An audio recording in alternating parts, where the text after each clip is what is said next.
Thank you. Hey everybody, good morning. As Jesse said, my name is Ron Winward.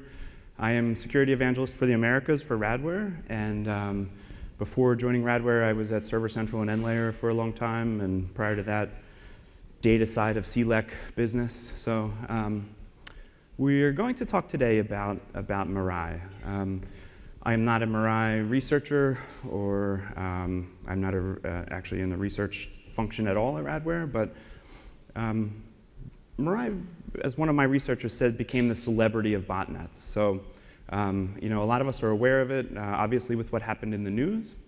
And so I wanted to say, look at the attributes that everybody says you can self-install it, and anybody can set it up and run it, and there's this whole infectable thing of IoT devices that we can just gain access to and take under control.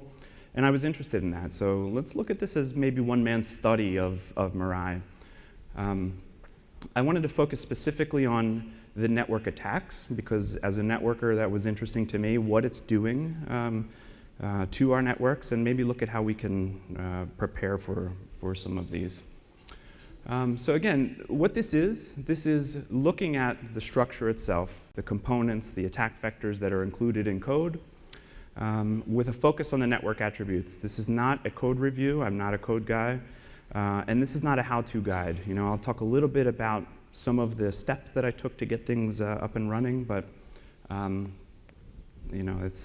not what we're going to focus on today. So we have to kind of start out with a quick recap. At the end of September, the threat actor named Anna Senpai posted on hackforums.net about what was happening. Hey, everybody, here is my botnet. You might have heard about it with the Krebs attack and the recent news. I'm getting out of the business. Here's my code. And a lot of people were interested in that. The immediate response is, why would somebody do this? And the obvious answer is probably attribution. If everybody has the code, then not one person can be easily tied to the code. But Brian Krebs has a theory too of who this is. So some users were doubting the authenticity of this person, but the person on hack forums has pretty good reputation and has a strong history of who they are, so perhaps.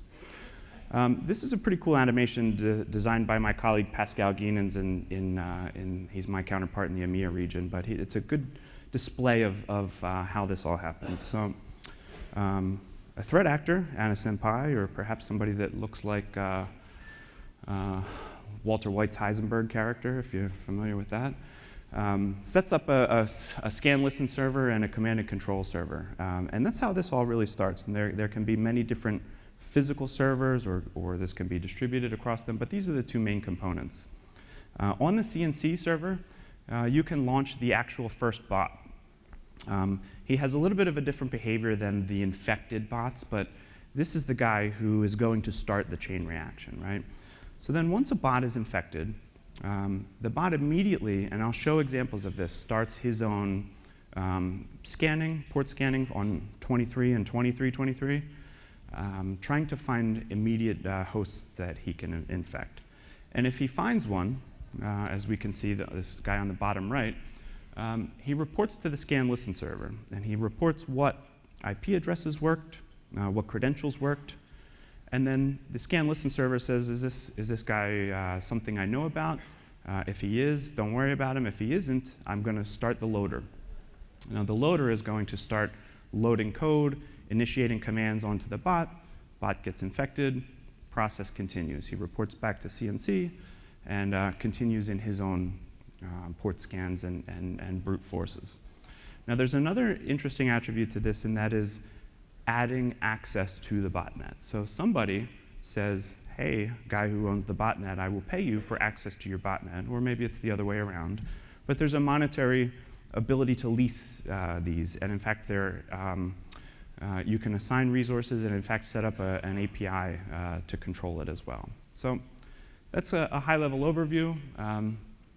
We're going to get into the guts of it today. This is, I talked about the brute force login attempts that happen. Out of the box, or out of the straight code, which you can download on GitHub, there are 60 default username and passwords that are available out here. And this is just a blow up of some of these. This is completely configurable. You can add your own. You can do whatever you'd like with these. There are 9 attack vectors that are out of the box. One of them is commented out, and one of them is broken. 10 maybe. And we're going to go through all of these that are included. Most interesting to me, and I think had a lot of notoriety in the recent attacks, the DNS water torture. This is one that I have experience with before joining Radware even, defending, and it's a pretty interesting attack. I enjoyed this process of discovery because I learned a whole lot more about it, but I think that this was highly involved in the DNS attacks that we saw against our friends at Dyn. There are some interesting, as I was diving through the code, there are some interesting things that are in here. We'll call them Easter eggs. I was going through this, and here's something called a safe string. So obviously it's a URL. I want to go in and see what this is. It's a Rickroll. So thank you, Anna Senpai. The other thing that was up here, pretty neat, if you plug this, the prompt into Google Translate, it says, "I love chicken nuggets." You can really have this say anything you want, but I thought it was a little bit funny. So this is my lab architecture, and don't pay so much attention to the tiny little IP addresses that are in here. I can get this to you, or if this is being recorded, I believe, so you could probably pause this if you want to see some of this. But my lab network, basically what I have here is my just an internet router here. And I had this segmented off. So this is my test router here. I set up a couple VMs in ESXi. One of them is kind of a bastion host, a utility host. He gives me screen access to run screen and access the other hosts. He's serving files locally for me, scripts, that kind of thing. Because so much of this is based on DNS, I wanted to keep it internally, I set up my own bind server as well on the network, so that, and I gave it a management interface and a test or a lab interface, so that I could serve DNS locally and give it updates, and anything that also needed real queries, I could do that too. But most importantly, the command and control server is on here. He's running on a very lightweight VM. Running on Debian. Also the scan listen server, he's running on Debian as well. And these guys are contained in a VM. Now one thing I found is that when we're running them in a VM and you're using the initial bot that comes as part of, or that you can launch from the command and control server, you can fill your uplink capacity here. So we look to things that are outside of the VM because maybe we lose access to all these other things. But another thing I thought was that I'm going to set up another IoT bot out here and put him on 192.168.2/24.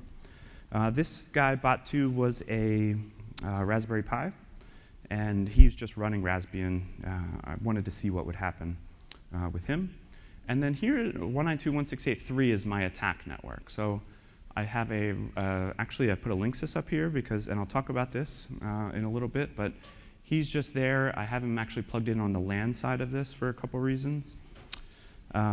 He's serving DHCP. He's serving DNS to anything that is offering DHCP. I have my cameras here, so I'll talk about this guy. And then the target that I was attacking, he's just an Ubuntu machine running Apache, and he's also doing some packet sniffing for me as well. So that's what it looks like. As part of the code, as you see, I was doing 1918 space. By default, the code blocks a lot of these prefixes, and here are the ones that it blocks. Most of these are not announced. Some of them are now announced, but as we can see, in the blue line, my 1918 space is being excluded by scans. So obviously, I had to make some changes there. These bottom guys are DoD networks. Why are some of these excluded? My first guess is that these are a lot of prefixes to scan. If they're not announced, why waste the scanning resources on the bots, right? There are some other interesting ideas specifically with these ones that are not announced. why would you want would you want to make sure that these aren't being scanned? Maybe you exclude it from the code. So anyway, I changed my code. So in the code here, I have basically gone and said for all of these, 01 is like first octet. So skip, I've omitted a lot of these from my screenshot, but skip 190, 191, and then I have it drilled down to basically say, I only want you to scan 192.168.3/24. And the reason for that is I didn't want to let it just scan all these things that I wasn't interested in, right? Components of the bot, we have a lot of different processes that we have to start. The initial bot, as we start it, we have to enable some code. We have to comment out something in code that says, I'm going to allow you to be a bot, but I also want you to start the scanning process. So I've done that in this example. Here we can see that the scanning process is started. And then this is what the scanning process looks like. So very quickly, I've got all of these IP addresses that I'm scanning from, in this case, my bot 192.168.2.14. And as you can see, he's scanning all of these IPs with 23, and here's an example of 23.23. So immediately out of the box, he's begun his process. So once he finds somebody, here's an example of the bot finding an IP address, 192.168.3.2, which in this case was my Linksys running Tomato.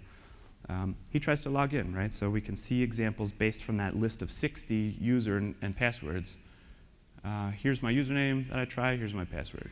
Here's my username, password, root, no password. So he tries the brute process. This, without timestamps, looks like it's a quick thing. It's actually not a quick thing. And it's very random. So I would have thought immediately that the bot, once it found something, he would just target and poke and poke and poke and poke and poke.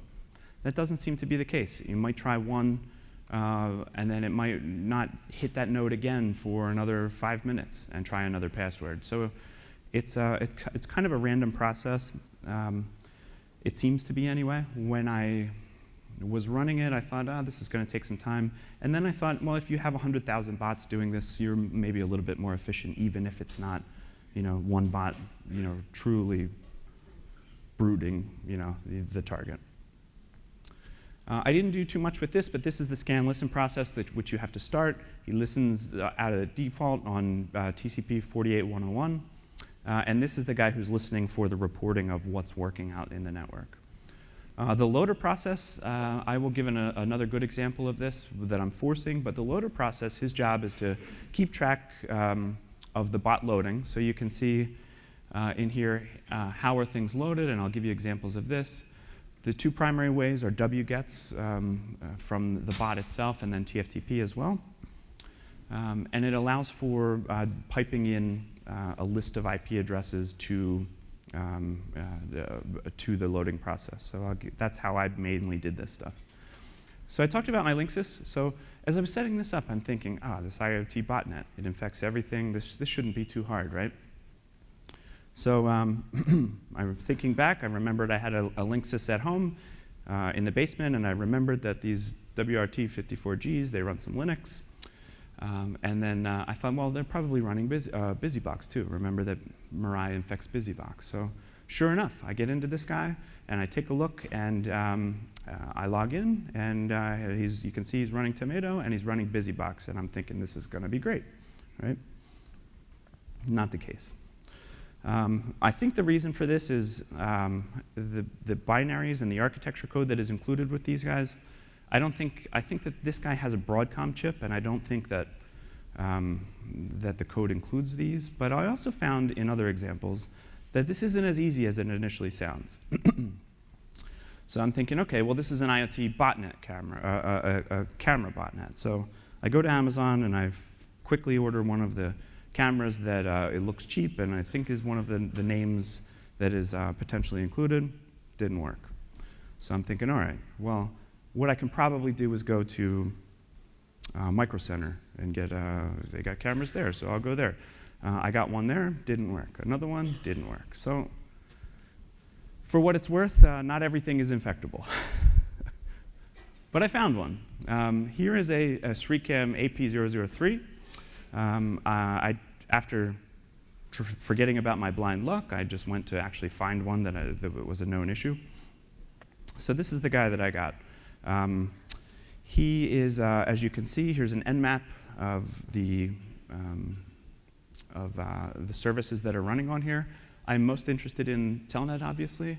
So I Telnet into him, and I see, knowing what the username and password are, that I can get into him. And he runs BusyBox. So I'm thinking, great, I've got my guy here.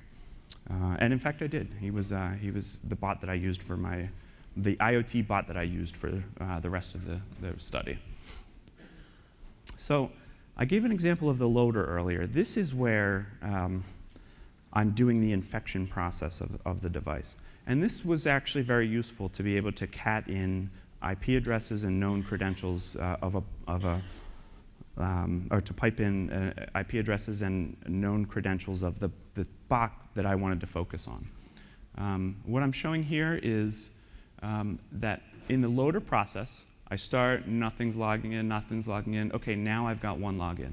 And if this were the overall loader process, I could see that I've got 20,000 logins here. And I could see that right now I'm running one TFTP process. I'm running no wgets. But what was interesting to me with this was that I had to do TFTP, which I didn't think about out of the box, or I didn't think about right away, because the BusyBox client that was running on the camera didn't include a wget binary or code. So ultimately, I had to do it with TFTP. This is when, in the control of the bot, you can see, I want to show you I want to see what are my bots that are connected. We have one that is the Telnet MPSL, which is the code for, or the platform for this box. And then the :1 is just my CNC bot, right? So here's the actual capture of that bot beginning its scanning process. And we can see my IP is 192.168.3.140. He immediately starts scanning all of these random IPs. And he's mostly 23, but he's got 2323 here. I had these on a Cisco switch. And for all of these examples, I'm going to show average port bandwidth, because I thought that was interesting to me. So here, the initial scans are doing just 80K of scans and 147 packets per second. So one other thing that was interesting when I checked the bot, and we've heard about in study of the code, is that Telnet, as you can see, is no longer enabled here. So the bot process is predatory, and it tries to take over the bot, or takes over the device that it's infecting. And he shuts down Telnet so that nobody else can control it. The code is running in memory, so if you flush it, if you reboot the device, it would be flushed and Telnet would open up again. But something else that is interesting here is SSH is enabled now. SSH was not enabled in the initial port scan that I did and showed earlier. And this was interesting to me because why is this running? I actually don't know. I went back again today and checked. I can't SSH into the box. Maybe it's just an artifact of, excuse me, of how the box is, or how the camera is reacting to the loss of Telnet. I really don't know. I don't think that Mirai communicates over SSH at all. So it was just interesting. So we're going to go through the attack vectors here. This is a screenshot of what the control looks like. So I do a question mark from the botnet control. And I say, what are the available attacks here? And we're going to go through each of these and what they do. A UDP flood, just a basic UDP flood. This is interesting. It's a default random source IP and a default random destination IP. In my experience, a lot of the tools have been maybe a common destination port or something. Oh, I'm sorry, I said random destination IP. Random destination port, random source port. A lot of times the tools that are maybe from like the anonymous toolkit for 2016, they're like Loic are using a common source or destination port, right? So this is interesting, and it makes fingerprinting more difficult, especially if you're doing firewall filters on routers or ACLs. So A little bit harder to handle, if you're handling this on a router. You can see it's almost 2 meg of traffic that's generated here. Not a ton. We've seen pretty good UDP attacks. Remember, this is just what's generated out of a camera, so it's not a ton of traffic. Here's what it looks like. Each of these examples, I'll give a Wireshark visual and then a TCP dump. That might be a little bit easier to see for the folks in the back. But again, just an example of random source port, random destination port. Oh, and then it crashed. It crashed my camera. And this is actually reported by somebody else that I was chatting with as well. It only seemed to happen on this attack vector, but after running a UDP attack for a long time out of this camera and apparently some other cameras, the device can't handle it, and it crashes, and it reboots, and then I lose Mirai. So that's where that forced loader comes in handy as well. But it was just interesting that it crashes it. Here's a SYN flood. It's, again, random source port, random destination port. A pretty nice one-to-one correlation between packets that are, SYNs that are sent and the ACKs that are returned. 787 kilobits per second. We've got a pretty good, rate of traffic coming back as well. Now remember, when these are live production, these are going to be, maybe 40,000, 100,000 bots. So real IP addresses that are doing these, and the target that is being attacked is going to be responding to all of those random real IP addresses. Here's an example of just what it looks like in Wireshark. So we're sending SYNs. The host that's being attacked is sending a reset and an ACK. ACK flood, basically same thing, random source, random destination. Again, a one-to-one correlation. We've got a little bit more bandwidth tied to this one too, about 5 meg of traffic that this one camera is able to generate. Again, a one-to-one correlation. For historical or for your own viewing of what you might want to look at if you're encountering this in your network. Here's what it looks like from Wireshark. This one is good, the stomp flood. So this is kind of a twist on the traditional ACK flood. He doesn't begin the ACK flood until a session is established, which is interesting. So a session is set up. I receive a sequence number. Everything's working. I've got an established flow, right? And then suddenly I start flooding the guy with ACKs. Actually, my camera couldn't run this attack, so I had to run him from the Raspberry Pi.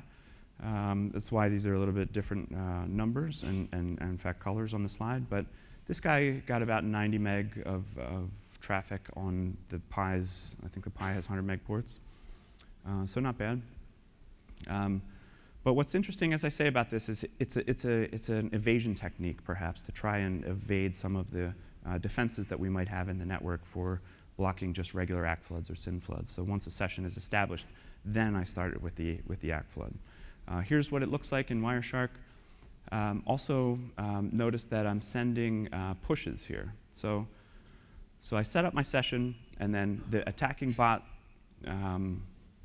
immediately starts with, I'm sending a push and an ACK, and I'm trying to confuse the host.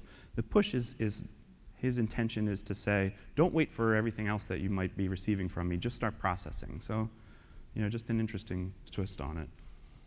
Here you can see examples of the sequence number that's being repeated. So it's just it's a attempt to, as I say, bypass some of the security features of some protection sets. UDP flood, so just a basic, this has less options. Oh, I didn't mention that all of these examples up here show the parameters with which you can tune an attack. So, I give examples of UDP plane, the P that I want to attack, and then the time frame, the duration that I want to do, in this case 120 seconds. And then I hit a question mark and see what are, just like in a CLI of a router, what are the other parameters that I can do here. The plain UDP flood, it says that it has randomized destination ports. I only observed destination port 54005. Wireshark decodes it as GIGI Vision Stream Protocol. It's a pretty high. You can see 20 meg or so of traffic generated by the camera. So we're working our way up in terms of traffic that the camera can generate. This you won't be able to see, but I wanted to include it for posterity or maybe zooming in on video. But here is basically what that looks like in TCP dump. A lot of these are packet length 512, so that might be a parameter that you might be able to filter on. Destination port 54005. I think that this is just I don't think that every time it's 64446. This is a pretty good one. So Valve Technologies or Valve Software has a package, a software package that they call Source. And Source, I believe, is a 3D modeling engine used for video gaming, right? So this is an attack that is specifically designed to attack gaming servers, right? So it's a UDP flood, a random source port.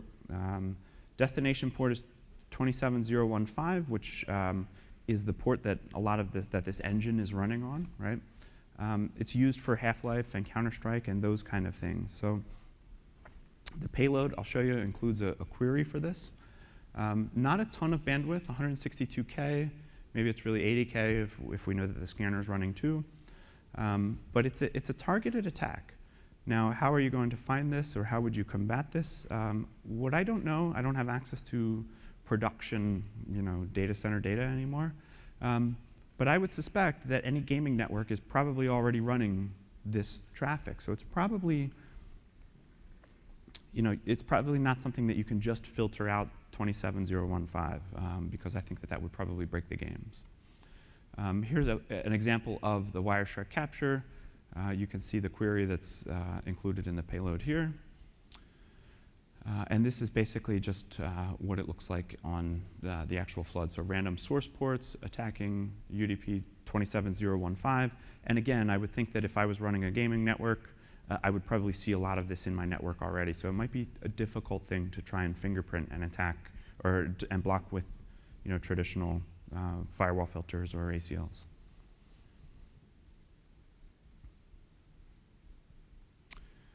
So this guy is the DNS Attack, so I said that I had some experience with this prior to joining Server Central, or while at Server Central prior to joining Radware. This is a pretty neat attack. I've got some additional info, a little more study on it. We launched the attack here in the code. As always, all of the attacks are launched with attack name, IP address that I want to attack, and the destination. And then I add parameters to it. So here, I have DNS, I have the IP address, and I have the duration.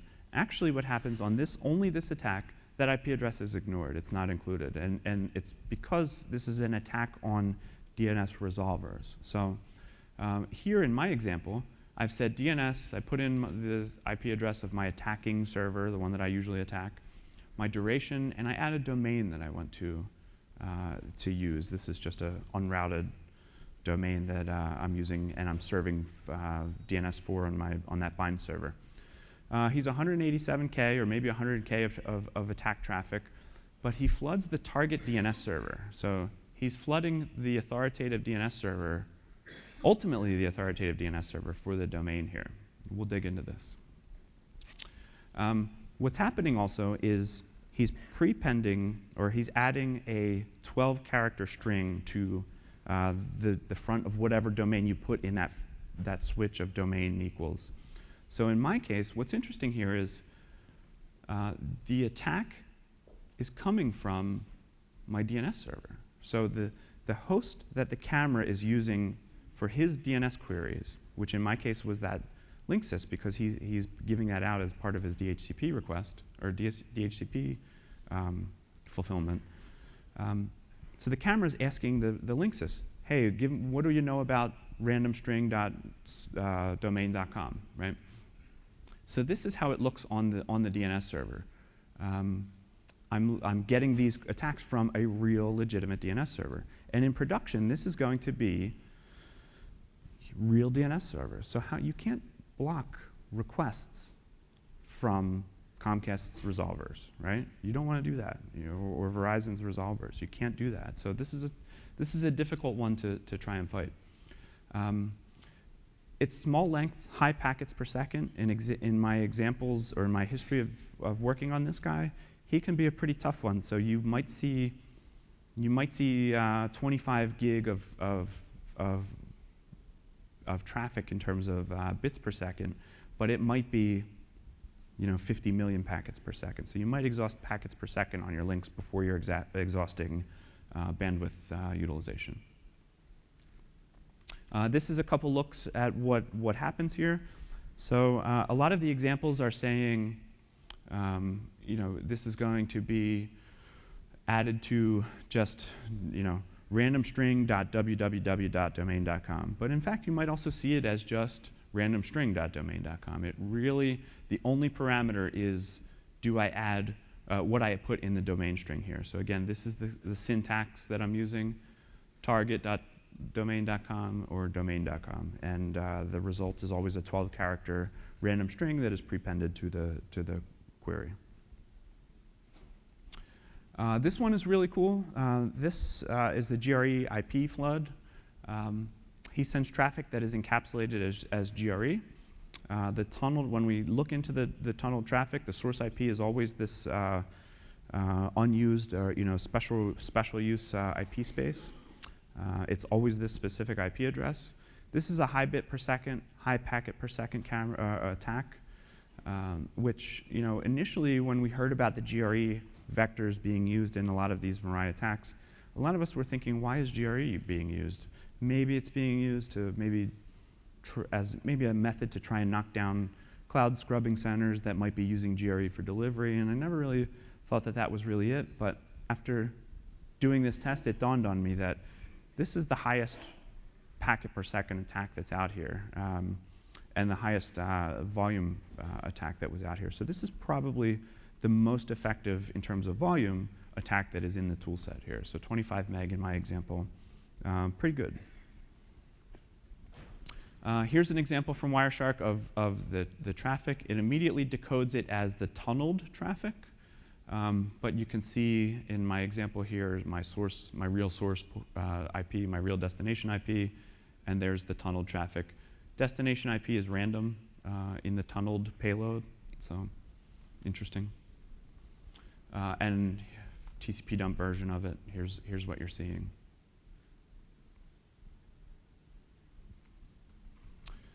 This, I think, was also cool. I didn't really realize what this attack was until I looked at it.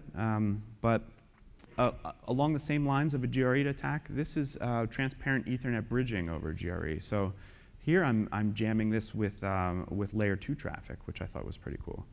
It's not as high a throughput. It's about a little bit less than half of what the GRE IP attack is. But again, here are the parameters that I can add.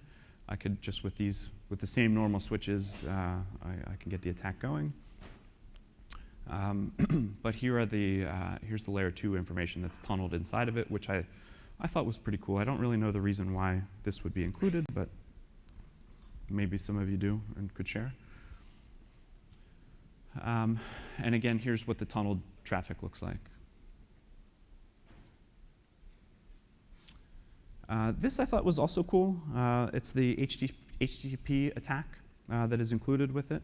It is just a get/slash attack, so it's something that is not a new idea. But what's interesting about it is, for me, I saw this generated about 500,000 kilobits per second of GET requests, right? So what was interesting about that is actually the reverse. What the web server was returning back to the bot. So I've got a huge difference here in I'm only doing 500K of requests, but I'm getting 12 meg of return response here, which is, when I'm doing this with a ton of bots, and you can see how this could easily exhaust resources. The content that I was serving here to get this 12 meg was just the basic it works page in Apache, right? So it's a pretty big thing. It could be a pretty big attack for the host that it's attacking. Just some of the things that you'll see are incrementing source ports, which makes sense because I'm doing continual gets. This is what it looks like decoded in Wireshark. Again, you probably won't be able to see it maybe for future reference. But it's just basically get slash, and I get a HT 200 OK that I get back from the server, and I'm serving content. Mirai has out of the box 5 different user agents, HTTP user agents included. Here are the examples of them. You'll be able to just find this in the code, but I thought that that was pretty cool to have 5 different ones included. So each of these attack vectors had a time parameter, if you remember. In most examples, it was 120 seconds that I've added in my examples. But they can be as little as several seconds. And that makes a new challenge for us as network people. Our traditional ways of finding some of these things, let's say you're Bitfinex here, Bitfinex, these guys, if you remember, they had a breach on their exchange. They're a Bitcoin, they're the 3rd largest Bitcoin exchange in the world, and they had about $72 million stolen from them. So here they're, from the Mirai attacks Twitter feed, they're obviously still under attack for things. But 60-second floods, 30-second floods, that's a lot of what you'll see in the Mirai attacks Twitter feed, which I would recommend looking at. And why that's interesting is if I'm dealing with a 20 gig attack that lasts for 30 seconds, 60 seconds. That's what we call burst attacks. It's like kind of like guerrilla warfare on our networks, right? Where they're hard to find. They're not always going to show up on SNMP graphs. They're going to really manifest themselves as either output drops on switch ports or router ports, or angry users saying my app is slow. Hey, network guys, fix the network. And then network guys are going to say, no, my graphs look fine. It's the app. Well, it could be one of these. So just keep your eye out for that. Make sure you have some tools that are able to catch some of this. Sample rate, maybe adjusting your SNMP polling intervals, that kind of thing. But it's very easily controlled here. And I would definitely check out that Twitter feed. Variations to the code. So I mentioned that this is highly customizable. And it's available for anybody to go ahead and do. This is not Radware research. This is the link from where this was Security Week article, I think. But this article by December 9th found 53 unique versions of it. We saw in my examples, in my out-of-the-box code, that we were at TCP 23, so Telnet, and 2323. But our friends at Deutsche Telekom found that they were the recipient of a modified version of this that was targeting TR069. So obviously trying and attack different ports here. The domain generation algorithm I thought was a pretty neat addition. We see this in other versions of malware or attacks, but what was interesting here is that it has the ability, so much of the control, the command and control, is obviously based on DNS. And if we can knock down DNS, we can potentially knock down the command and control function. But when you add a domain generation algorithm, what the bot does is, if it can't reach its primary CNC connection, it will go into this process of trying a new randomly generated domain algorithm, or randomly generated domain. So, and in this case, it switches every day. So it's interesting.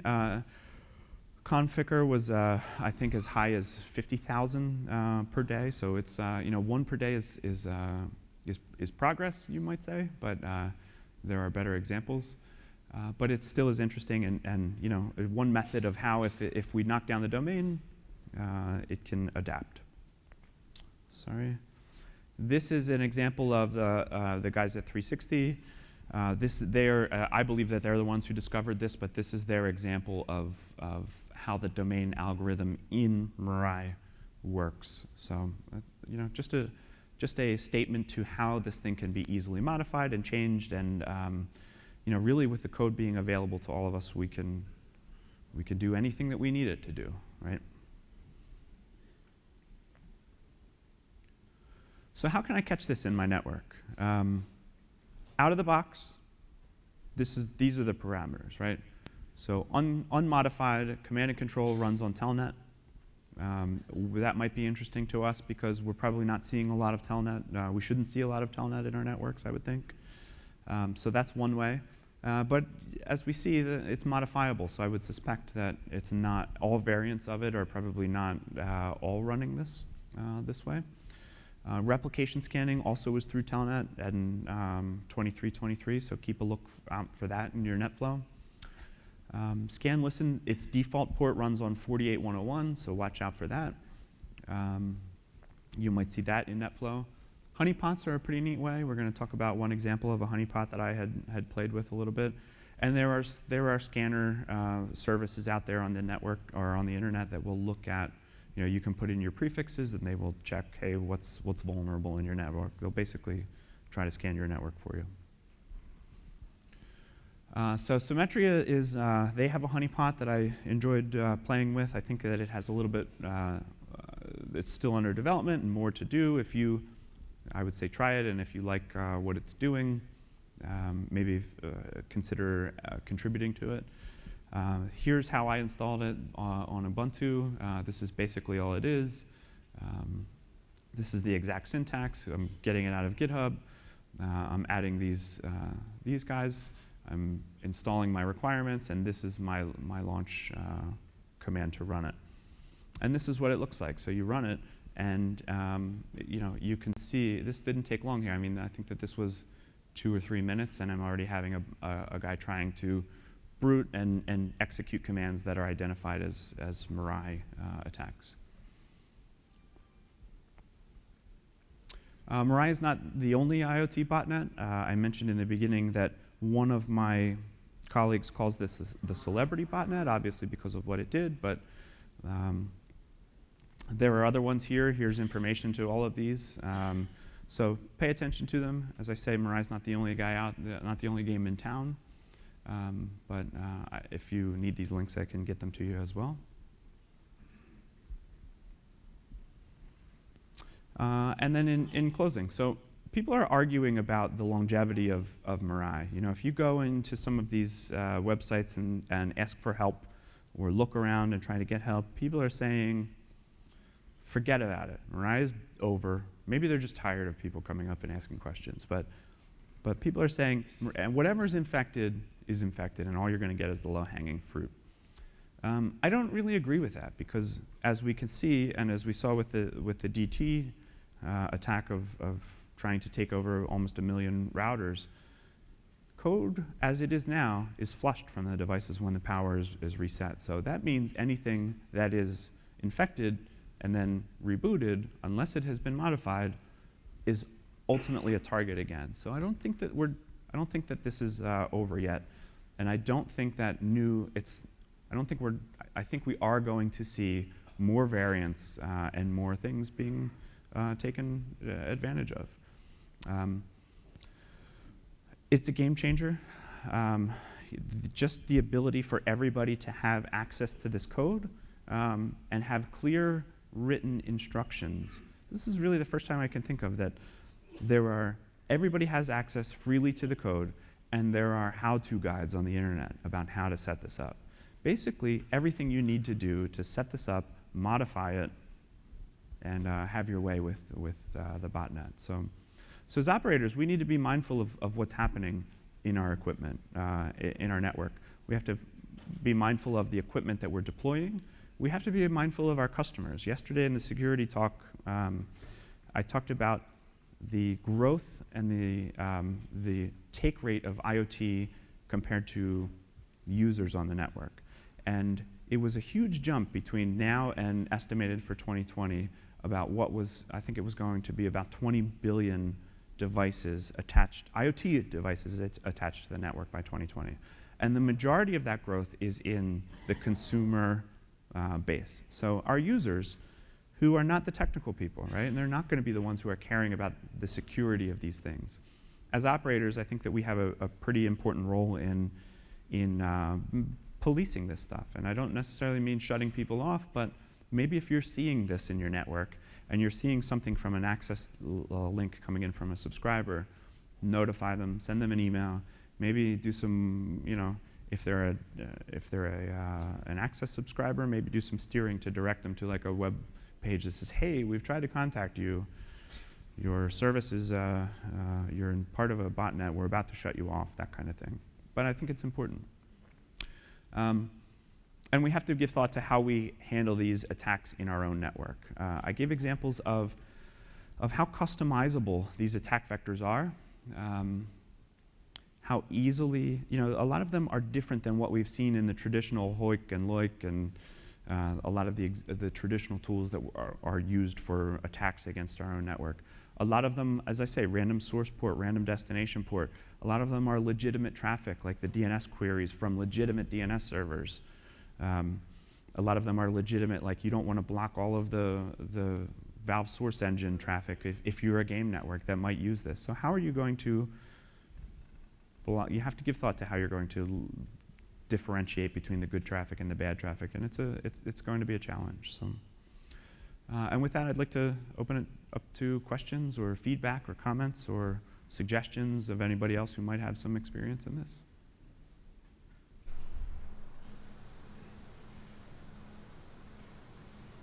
Hello, Phil Rosenthal from Beluga CDN and IS Prime. It's a wonderful presentation. Thank you. So my question is, why is there such a large difference in the amount of traffic that it can generate between these different attacks? Like, is it inefficiency in the different vectors, or are they limiting it? That's a good question. Thanks, Phil. From what I see, I would guess that it's probably the task that is required on these low-powered devices to generate the traffic, right? So it could be that my camera, which is a couple years old, is requiring more CPU to generate the output of whatever the attack vector is on one attack vector versus the other. So I don't know that they're limited. I did see somebody in response to, if you remember, my UDP flood rebooted the camera. Somebody said, well, what you want to do is limit the attack vector that's coming out of that. And other people say, well, you can't really, you don't know what the capabilities of every single device are going to be, so that might not be a good option. I think it's really just the function of generating the traffic, and just as you might have the same response on a small Pentium versus an 8-core modern processor. And, another, I guess, related question. So if you own one of these cameras, would you start noticing that there's something wrong with your camera if it was infected? It's a good question, and I don't know because I didn't really set it up to look at, am I losing my data feed? I might not. I think I would probably, if it's tied to CPU resources, I would think that I would probably maybe have some issues with my video stream, but I didn't look at it personally, but I would bet you would. Thank you. Thank you.